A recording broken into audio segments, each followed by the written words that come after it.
El 2 de octubre de 1995, en el complejo industrial Las Flores de una pequeña ciudad latinoamericana, Rodrigo Vázquez, de 34 años, terminó su turno nocturno como había hecho durante 3 años consecutivos. A las 6:00 am, su rutina predecible de 3 años se rompió para siempre. Simplemente se desvaneció sin dejar rastro, iniciando un misterio que perduraría por década y media. 15 años después, una grabación olvidada en el archivo de cintas de seguridad revelaría no solo lo que había presenciado esa madrugada, sino también la razón por la cual había elegido desaparecer para siempre. ¿Cómo es posible que un guardia de seguridad meticuloso, conocido por su puntualidad extrema y comunicaciones regulares cada 45 minutos, simplemente se desvanezca en una ventana de tiempo tan estrecha? ¿Qué secretos ocultaba el complejo Las Flores que justificarían hacer desaparecer a un testigo inconveniente? ¿Y por qué las autoridades tardaron 15 años en descubrir una evidencia que había estado esperando en un archivo subterráneo olvidado? La respuesta desafiaría todo lo que las autoridades creían entender sobre desapariciones voluntarias. Si valoras casos reales como este, suscríbete al canal y activa las notificaciones. Cuéntanos en los comentarios desde qué ciudad y país nos estás viendo.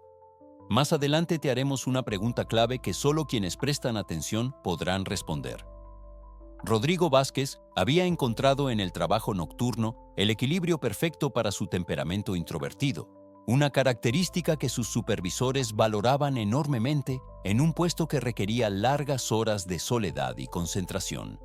Vivía solo en un pequeño apartamento a apenas 8 cuadras del complejo industrial, donde pasaba sus horas libres reparando radios antiguos en una mesa de trabajo que había construido él mismo. Esta pasión por la electrónica vintage la había heredado de su difunto padre, un técnico en telecomunicaciones que le había enseñado los secretos de los circuitos y las frecuencias cuando era apenas un niño curioso.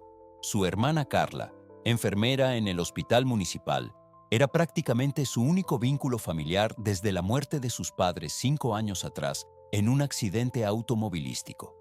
Cada domingo por la mañana, después de terminar su turno nocturno del sábado, Rodrigo visitaba a Carla para desayunar juntos y compartir las noticias de la semana. Ella siempre recordaría cómo su hermano llegaba con pequeños regalos, una radio antigua que había logrado reparar, flores del jardín de su edificio, o simplemente historias curiosas que había escuchado en sus auriculares durante las largas madrugadas. Los supervisores del complejo Las Flores lo describían como confiable y observador, cualidades que lo habían mantenido en el puesto durante años sin un solo incidente reportado. Miguel Herrera, el supervisor de turno diurno, solía comentar que Rodrigo era el único guardia nocturno que había conocido capaz de detectar anomalías menores que otros empleados pasarían por alto. Una ventana entreabierta que debería estar cerrada, el sonido inusual de una máquina en los laboratorios, o cambios sutiles en la iluminación que indicaban problemas eléctricos incipientes. Sin embargo, había una peculiaridad que sus compañeros siempre recordarían con una mezcla de cariño y extrañeza. Rodrigo llevaba consigo una grabadora de casetes portátil Sony de color plateado que usaba para registrar sonidos extraños que escuchaba durante sus rondas nocturnas. Para documentar las anomalías acústicas, explicaba cuando alguien le preguntaba, mostrando pequeños cassettes etiquetados meticulosamente con fecha, hora y ubicación. Las Flores era más que un simple complejo industrial. Era una instalación de 5 edificios que albergaba oficinas administrativas, laboratorios químicos especializados y bodegas de almacenamiento que procesaban compuestos delicados para la industria farmacéutica regional. El complejo había sido construido a principios de los años 80, cuando las regulaciones de seguridad eran menos estrictas y los sistemas de vigilancia dependían principalmente de guardias humanos y equipos básicos. La seguridad consistía en un sistema de cámaras que funcionaba parcialmente debido a recortes presupuestarios implementados 2 años antes de la desaparición de Rodrigo. Varios puntos ciegos existían en sectores considerados de bajo riesgo por la administración, una clasificación que se basaba más en consideraciones económicas que en evaluaciones reales de seguridad. El edificio B, donde se procesaban compuestos químicos sensibles, requería inspección visual directa debido a las restricciones de seguridad que prohibían la instalación de equipos electrónicos cerca de ciertos procesos.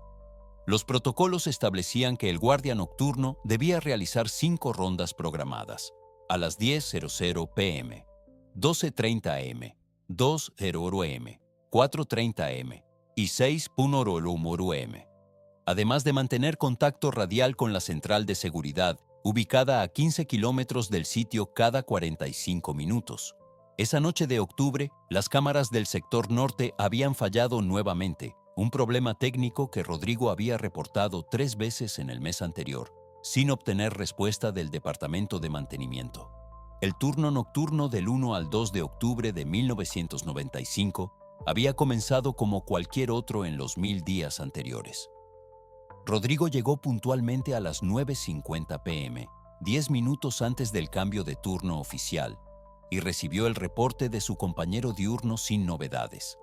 La temperatura nocturna era fresca pero agradable, típica del otoño en la región, y el cielo despejado prometía una madrugada tranquila. Sus primeras 4 rondas transcurrieron sin incidentes. A las 10:00 p.m., reportó normalidad en todos los sectores. A las 12:30 am, documentó un leve ruido en el sistema de ventilación del edificio C, que resultó ser normal. A las 12:00 am, registró el paso de un camión de carga en la carretera adyacente, y a las 4:30 am, completó su penúltima ronda reportando nuevamente normalidad. A las 4:30 am, Rodrigo completó su penúltima ronda y reportó normalidad por radio, tal como había hecho miles de veces antes. Su voz sonaba normal, profesional, sin el menor indicio de alarma o preocupación. En la grabación de esa comunicación, que sería analizada exhaustivamente en los días siguientes, se podía escuchar el sonido de fondo característico del edificio B, el zumbido constante de los sistemas de ventilación y el ocasional clic de los mecanismos de seguridad automáticos. Su siguiente comunicación estaba programada para las 5:15 am, pero ese reporte nunca llegaría a la central de seguridad. A esa hora exacta, el operador de turno, Carlos Mendoza, esperó la comunicación habitual durante 5 minutos antes de intentar contactar a Rodrigo por radio. Los intentos se repitieron cada 10 minutos hasta las 6:00 am, cuando la llegada del supervisor diurno confirmaría lo impensable. Cuando Miguel Herrera arribó al complejo a las 6:00 am para el cambio de turno, encontró la garita de seguridad vacía con la bitácora abierta en la página correspondiente al 2 de octubre, pero sin la anotación final que Rodrigo siempre completaba al terminar su último recorrido. La lámpara del escritorio permanecía encendida, la taza de café estaba a medio terminar y aún tibia, y la radio portátil sintonizada en la frecuencia de la central de seguridad emitía las llamadas insistentes de Carlos Mendoza. La grabadora de casetes de Rodrigo había desaparecido junto con él, un detalle que no pasaría desapercibido para los investigadores. Sin embargo, su vehículo, un Chevrolet Corsa azul modelo 1992, permanecía estacionado en el lugar habitual, con las llaves colgando del llavero que llevaba una pequeña radio en miniatura, regalo de su hermana Carla. Una revisión preliminar del complejo, realizada por Miguel Herrera mientras esperaba la llegada de las autoridades, no reveló signos de forcejeo, robo o vandalismo. Las puertas estaban cerradas con llave, los sistemas de alarma no habían sido activados, y no había evidencia física de una lucha o confrontación. Solo la ausencia inexplicable del guardia más confiable que el complejo había tenido en años. Las autoridades determinarían posteriormente que Rodrigo había desaparecido en una ventana de exactamente 45 minutos, entre su última comunicación confirmada a las 4:30 am y la hora programada para el siguiente reporte a las 5:15 am. Era como si la madrugada industrial se lo hubiera tragado sin dejar una sola pista, convirtiendo una rutina de 3 años en el inicio de uno de los misterios más desconcertantes de la década. En las horas siguientes, el sonido de las sirenes policiales y el parpadeo de las luces de emergencia transformarían para siempre la tranquilidad nocturna del complejo Las Flores, marcando el inicio de una búsqueda que se extendería por 15 largos años antes de revelar una verdad que nadie había imaginado. El comisario Miguel Herrera nunca había visto una escena tan desconcertante en sus 15 años trabajando en seguridad industrial. Cuando llegó al complejo Las Flores esa madrugada del 2 de octubre de 1995, esperaba encontrar algún rastro del guardia más confiable que conocía. Sin embargo, lo que descubrió desafiaría todo lo que creía entender sobre desapariciones. La investigación inicial se centró en las posibilidades más evidentes: deserción laboral, problemas personales ocultos o algún accidente industrial no reportado. Los primeros investigadores descubrieron rápidamente que Rodrigo había ahorrado una cantidad considerable de dinero durante sus años de trabajo nocturno, mantenía sus finanzas en perfecto orden y no tenía deudas pendientes. Esta situación económica estable descartaba inmediatamente las dificultades financieras como motivo para una desaparición voluntaria. Las entrevistas con Carla Vázquez revelaron información que los investigadores inicialmente subestimaron. Su hermano había mencionado repetidamente durante las últimas semanas ruidos extraños en el sector norte del complejo, conversaciones que ella había interpretado como producto del aislamiento nocturno típico de los guardias de seguridad. Sin embargo, Carla recordaba vívidamente una conversación específica que habían tenido el domingo anterior a la desaparición. Rodrigo llegó más tarde de lo normal ese domingo, recordaría Carla años después durante los testimonios renovados. Normalmente llegaba a las 8 de la mañana para desayunar conmigo, pero esa vez llegó casi a las 10. Me dijo que había tenido que quedarse más tiempo porque había escuchado camiones en el sector norte durante toda la madrugada, algo que nunca había pasado los domingos. La hermana también recordaba que Rodrigo había mencionado haber documentado estos sonidos extraños en su grabadora portátil. Siempre llevaba esa grabadora plateada, explicaba Carla a los investigadores. Me dijo que tenía grabaciones de sonidos que no podía identificar, voces susurrando y ruido de maquinaria pesada en horarios donde no debería haber actividad. La investigación técnica del complejo Las Flores reveló deficiencias de seguridad más graves de lo que inicialmente se había reportado. El comandante federal Ricardo Sánchez, quien asumió la dirección del caso después de la primera semana, descubrió que las fallas en las cámaras de seguridad no eran accidentales. Los registros de mantenimiento mostraban que los técnicos habían sido deliberadamente instruidos a postergar las reparaciones del sector norte. Encontramos órdenes escritas específicas de la gerencia administrativa indicando que las cámaras del sector norte no eran prioritarias para reparación, explicaba el comandante Sánchez en su informe oficial. Estas órdenes habían sido emitidas 3 meses antes de la desaparición de Rodrigo, exactamente cuando él había comenzado a reportar actividades inusuales en esa zona. La revisión de los protocolos internos también reveló que el edificio B, donde se procesaban compuestos químicos, tenía autorización para recibir entregas nocturnas no programadas. Sin embargo, estos registros de entregas nocturnas habían desaparecido de los archivos oficiales del complejo. El único rastro de estas actividades existía en las anotaciones personales de Rodrigo en su bitácora, documentos que se habían convertido en evidencia clave para entender sus últimas semanas. La búsqueda de Rodrigo Vázquez se convirtió en una de las operaciones más extensas que las autoridades locales habían emprendido en esa década. Durante los primeros 3 meses, la investigación abarcó hospitales, morgues y refugios en un radio de 200 kilómetros alrededor del complejo industrial.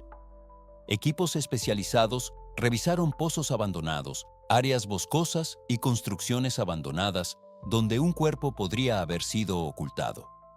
El comandante Sánchez implementó una estrategia de investigación que incluía entrevistas exhaustivas con todos los empleados actuales y anteriores del complejo Las Flores.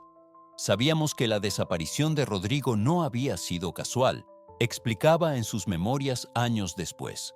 Un guardia nocturno con 3 años de experiencia y conocimiento profundo del complejo no desaparece sin motivo específico. Las entrevistas revelaron un patrón inquietante de actividades no autorizadas en el sector norte durante los meses previos a octubre de 1995. Varios empleados de mantenimiento reportaron haber visto camiones sin identificación corporativa llegando al complejo durante horarios no programados. Sin embargo, cuando estos empleados habían preguntado sobre estas entregas, sus supervisores les habían indicado que no era asunto de su incumbencia. Carla Vázquez transformó su dolor en propósito durante los 15 años que siguieron a la desaparición de su hermano.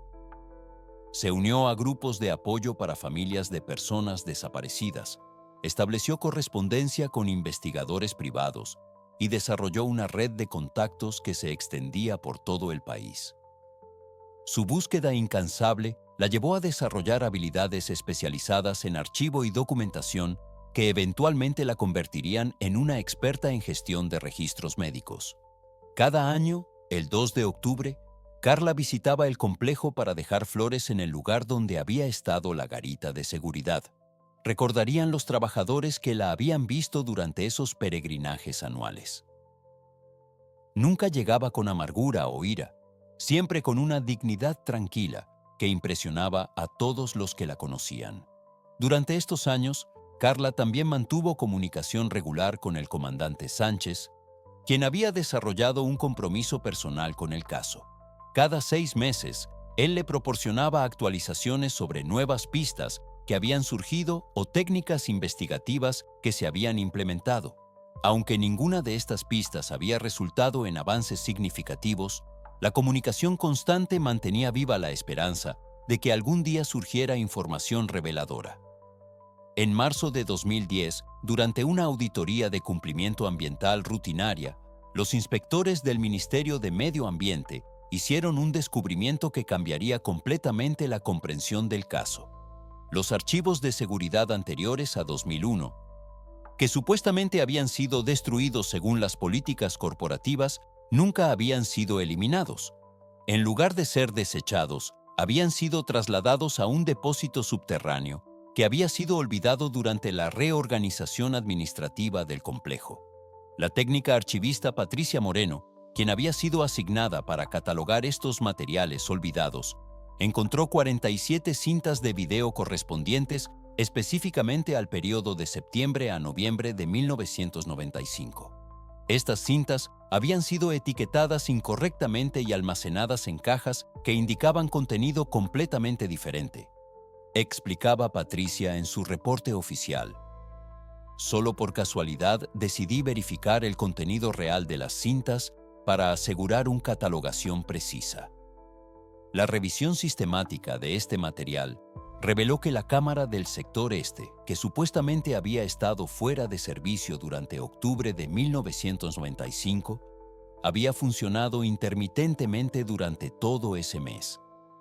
La cámara tenía una falla eléctrica que causaba grabaciones fragmentadas, pero no había estado completamente inoperativa como se había reportado, documentaba Patricia.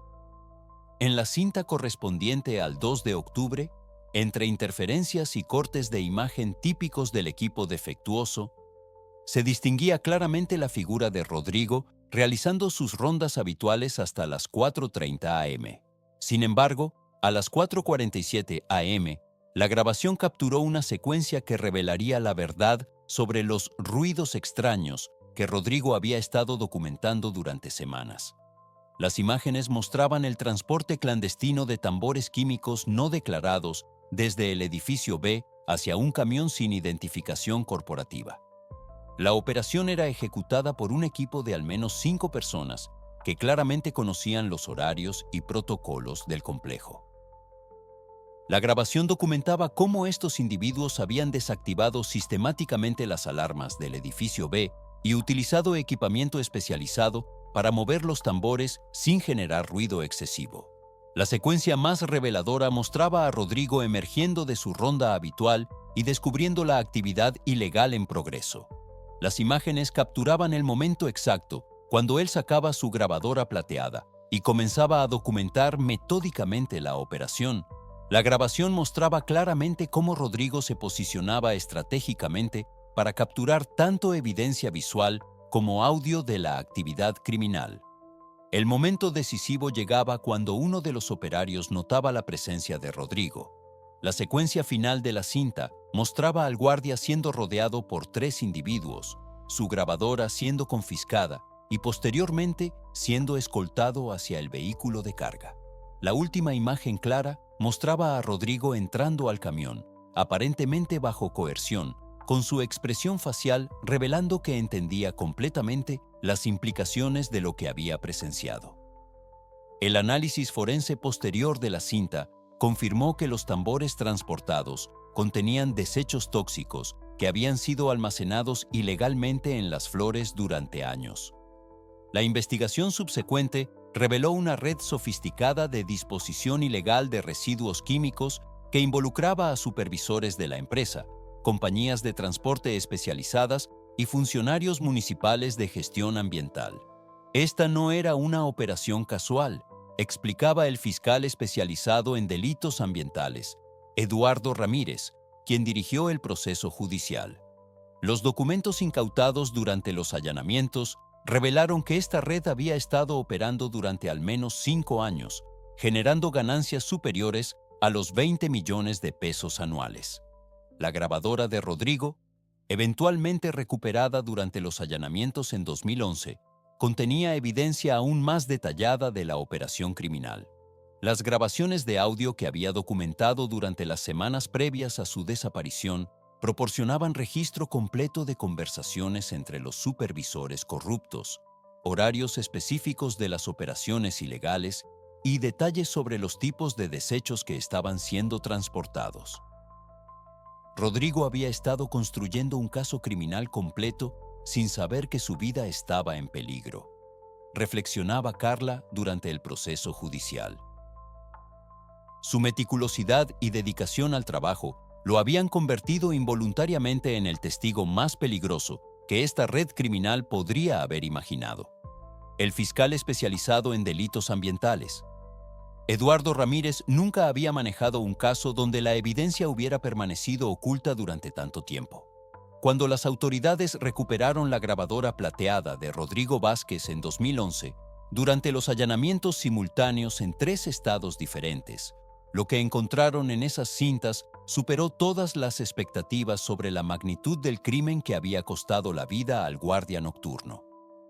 Los responsables del encubrimiento enfrentarían un proceso judicial que revelaría no solo la extensión de la red criminal, sino también la valentía extraordinaria de un hombre que había documentado meticulosamente su propia sentencia de muerte. La grabadora contenía más de 40 horas de evidencia audio que convertirían a Rodrigo póstumamente en el testigo principal del caso más importante de corrupción ambiental en la historia de la región.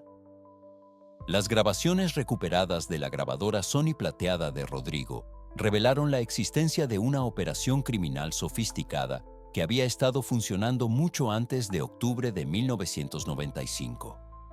Durante las 3 semanas previas a su desaparición, Rodrigo había documentado sistemáticamente conversaciones entre supervisores del complejo Las Flores, operarios de transporte y funcionarios municipales que coordinaban el traslado ilegal de desechos tóxicos.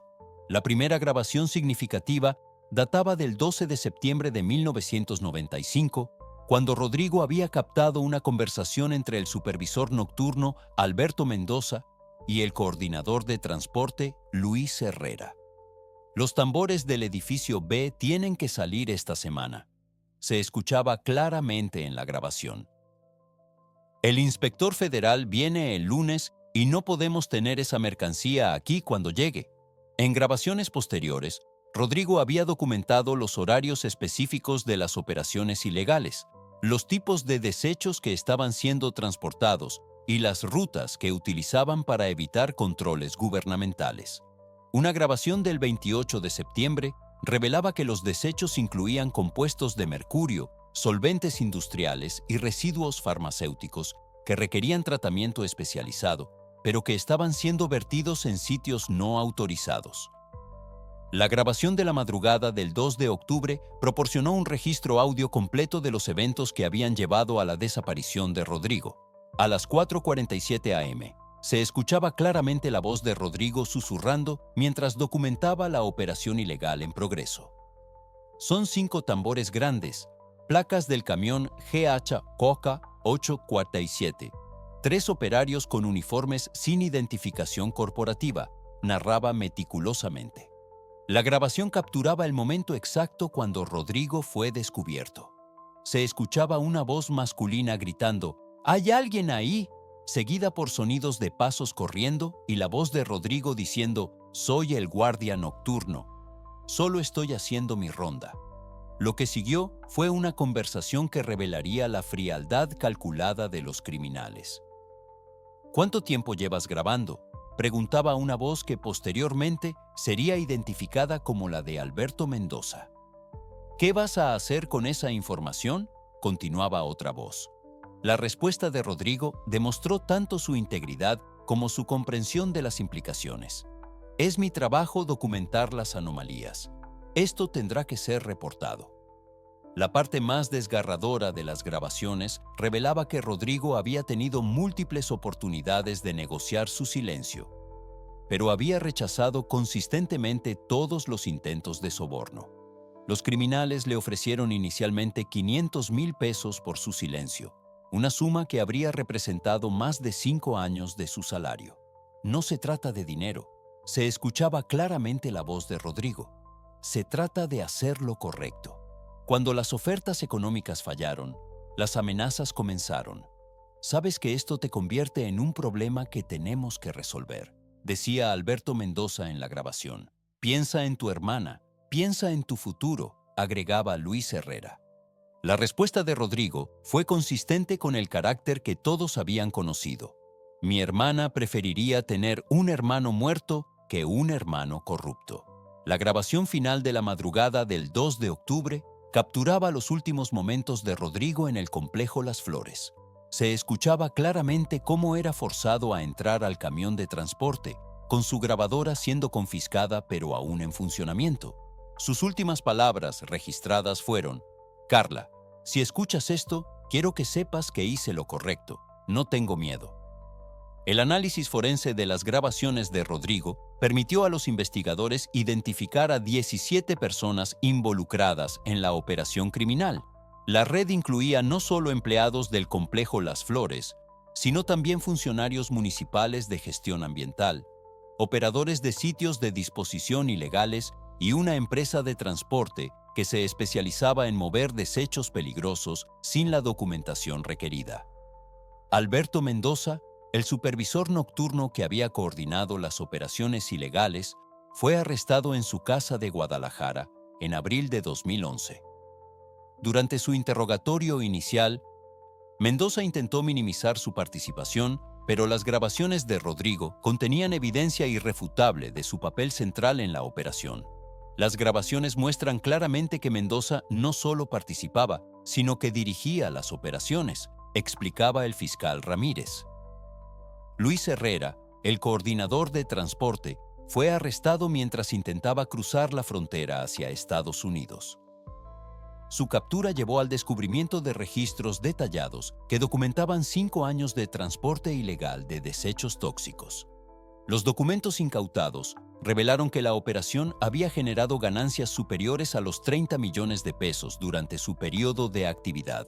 Durante el juicio, que se extendió por 14 meses entre 2012 y 2013, las grabaciones de Rodrigo fueron presentadas como evidencia principal. El impacto emocional de escuchar la voz del guardia documentando meticulosamente su propia muerte fue devastador tanto para el jurado como para los asistentes. Carla Vázquez estuvo presente durante cada día del proceso, llevando siempre consigo una pequeña radio antigua como homenaje a su hermano. Rodrigo se convirtió en el testigo más poderoso que he presentado en 30 años como fiscal, reflexionaba Eduardo Ramírez durante su alegato final. Su voz desde la tumba nos recuerda que la integridad no tiene precio y que algunas personas están dispuestas a morir por hacer lo correcto. Los abogados defensores intentaron argumentar que las grabaciones habían sido obtenidas ilegalmente, ya que Rodrigo no había informado a los criminales que estaba registrando sus conversaciones. Sin embargo, el juez determinó que Rodrigo había estado cumpliendo con sus obligaciones laborales de documentar anomalías y que los criminales no tenían expectativa razonable de privacidad mientras cometían delitos. Alberto Mendoza fue condenado a 25 años de prisión por homicidio agravado, conspiración criminal y delitos contra el medio ambiente. Durante la lectura de su sentencia, el juez señaló que la muerte de Rodrigo Vázquez fue el resultado directo de la decisión del acusado de eliminar a un testigo inconveniente.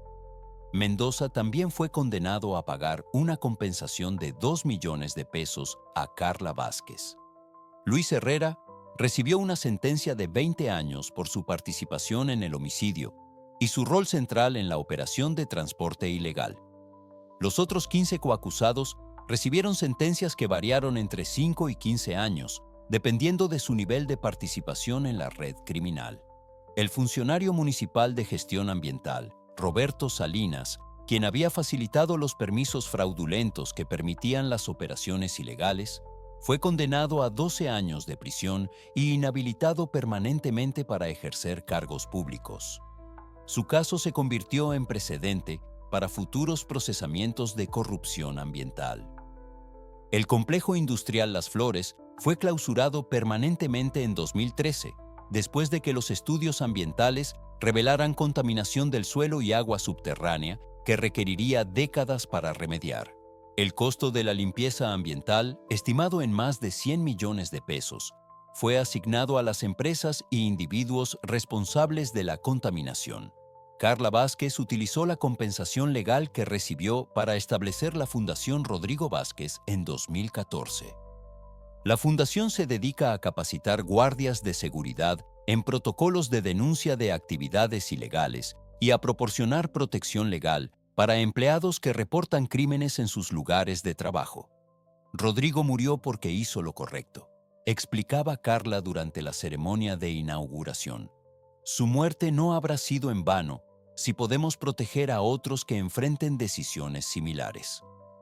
En 2015, el sitio donde había estado ubicado el complejo Las Flores fue convertido en un parque memorial.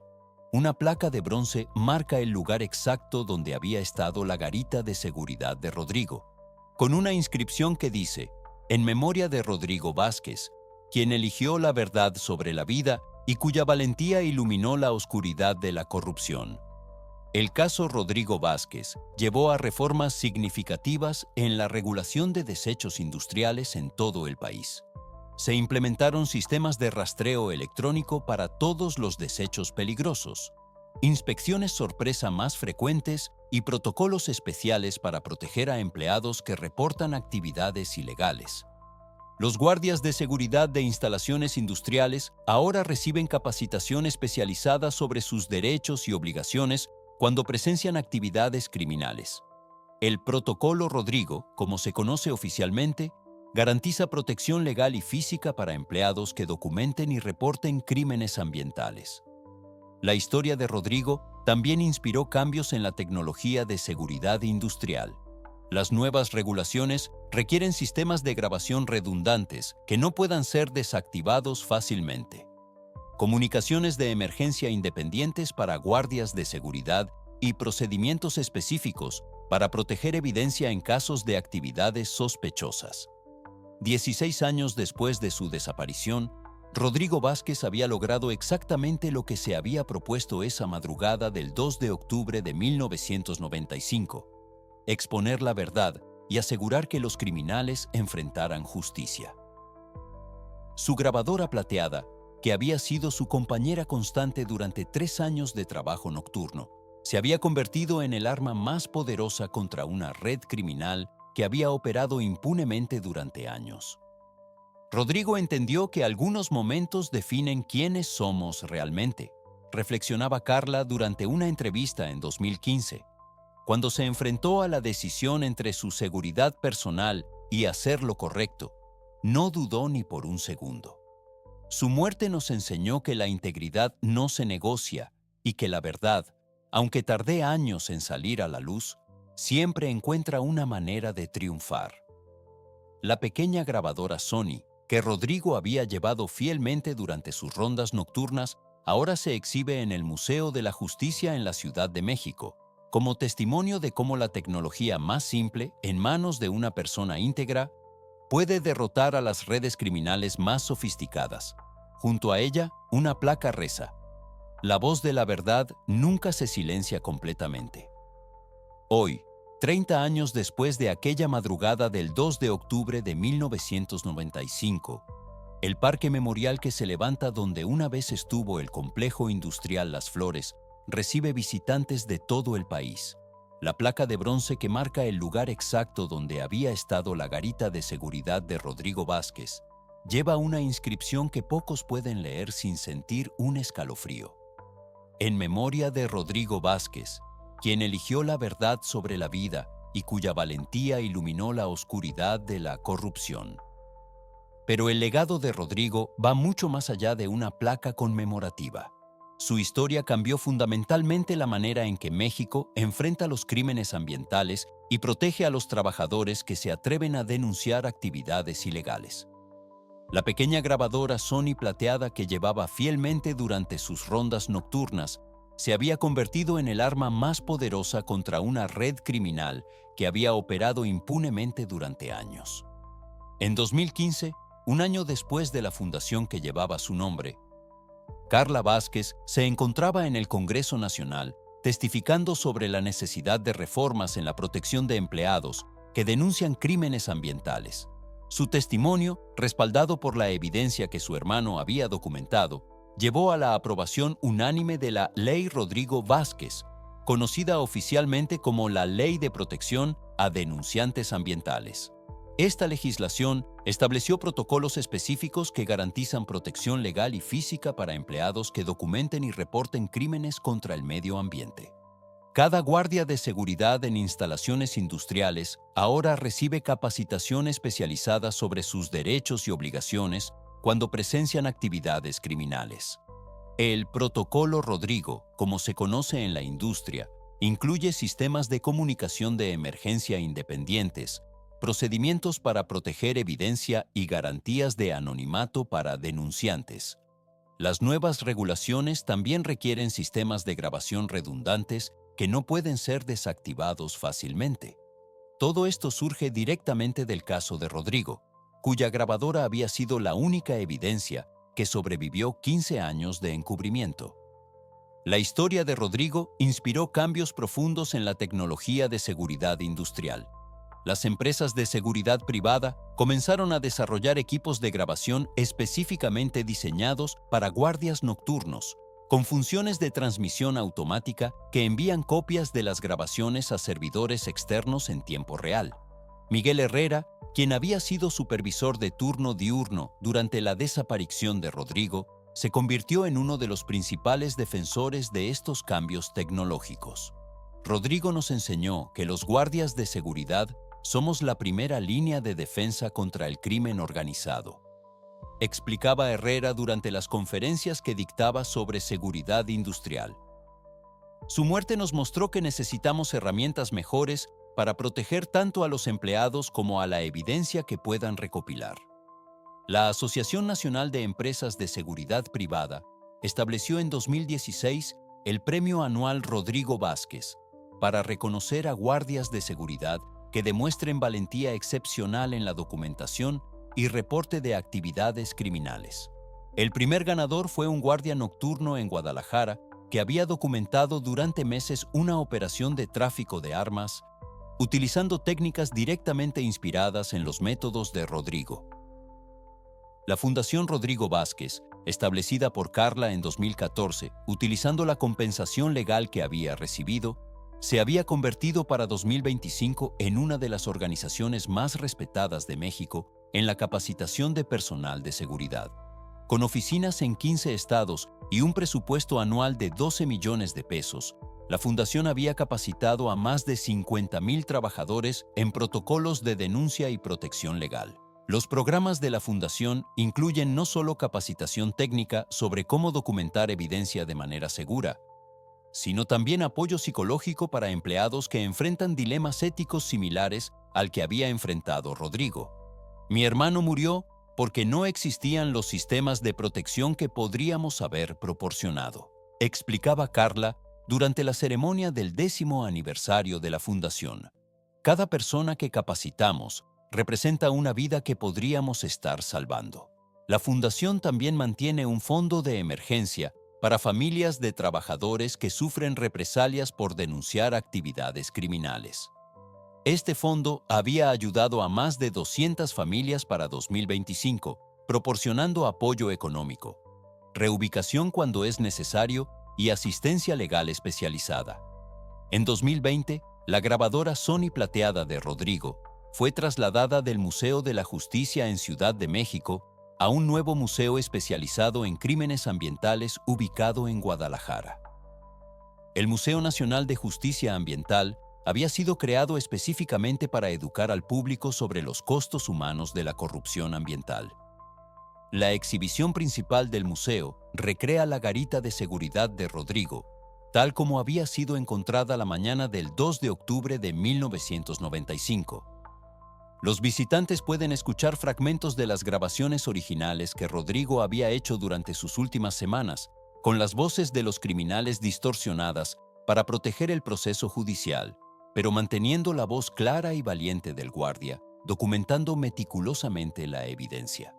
Cuando los niños escuchan la voz de Rodrigo explicando lo que está viendo y por qué es importante documentarlo, entienden inmediatamente lo que significa la integridad, explicaba la curadora del museo, Patricia Moreno, la misma técnica archivista que había descubierto las cintas olvidadas en 2010.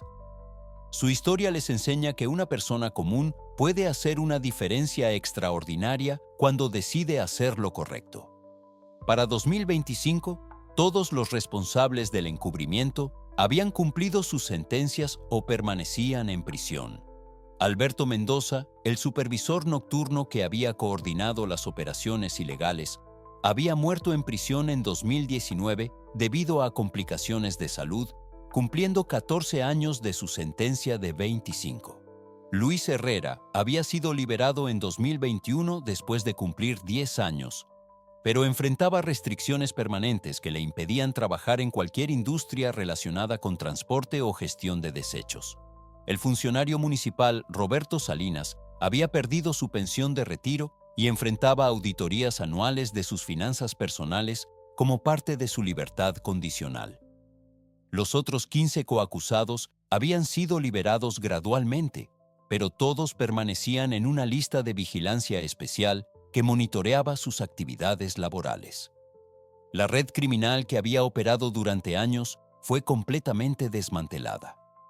Los sitios de disposición ilegal fueron identificados y sometidos a remediación ambiental que costó más de 200 millones de pesos. 3 empresas de transporte perdieron permanentemente sus licencias y los funcionarios corruptos que habían facilitado las operaciones fueron inhabilitados de por vida para ejercer cargos públicos. La historia de Rodrigo Vázquez había trascendido las fronteras mexicanas. En 2018, la Organización de las Naciones Unidas utilizó su caso como ejemplo principal en una campaña internacional sobre protección de denunciantes ambientales. Su fotografía, junto con la imagen de su grabadora plateada, aparecía en materiales educativos distribuidos en más de 40 países. Universidades en Estados Unidos, Canadá y Europa habían incorporado el caso Rodrigo Vázquez en sus programas de estudios sobre ética laboral y responsabilidad ambiental.